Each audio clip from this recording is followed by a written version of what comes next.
So we're going to talk about, as we have in the past episodes, we have 3 different segments. First one, in the news. Taking what they're giving because I'm working for a living.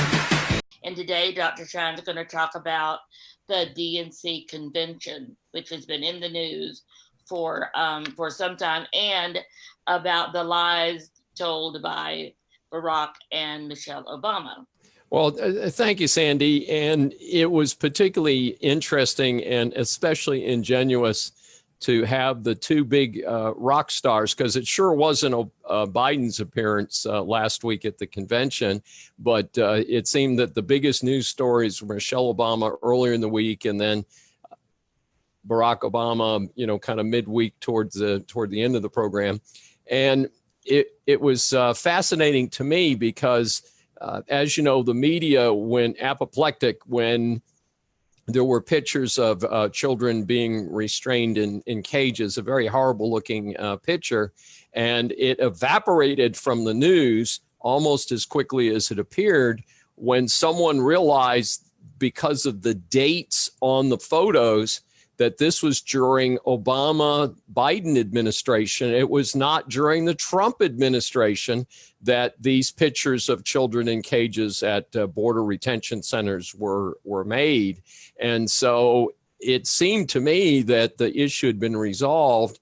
And Michelle Obama, who I think is still trying to forge some relevancy for herself, is brought it up again and again made this totally false statement.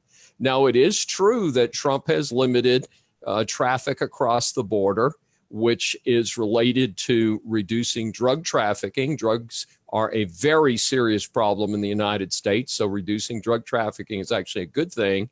Also, reducing illegal immigration into the United States. And on another episode, we're going to talk about how important legal immigration is to the United States. It's critical to America's future, but it's certainly a controversial issue today. But I thought it was interesting that she made a blatantly false statement and nobody called her out on it that I've seen. And then Barack Obama gets up there and talks about what a wonderful job he did.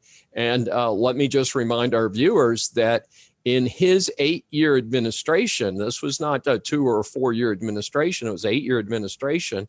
And for the first half of that, he had both houses of Congress.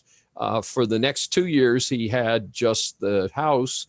And then for the last 2 years, admittedly, he had lost both houses of Congress due to his incompetent administration. But it was interesting to me because he got up there and made it sound like the United States had done wonderful during his 8 years. And the statistical fact is quite straightforward. The worst recovery from a recession in American history, going back to the Great Depression of 1929 to 1939, the worst recovery was the Obama recovery. And we ran up the national debt, although Trump has made some new inroads into running up the national debt. But again, blatantly false statements that really were unbecoming, in my opinion, to a former president or a former first lady. I do want to again remind you that as we prepare for the coming election, here's your study guide. This is a report on every president from Woodrow Wilson to Barack Obama and how, and it addresses the very same questions for each one. How did they handle any crises?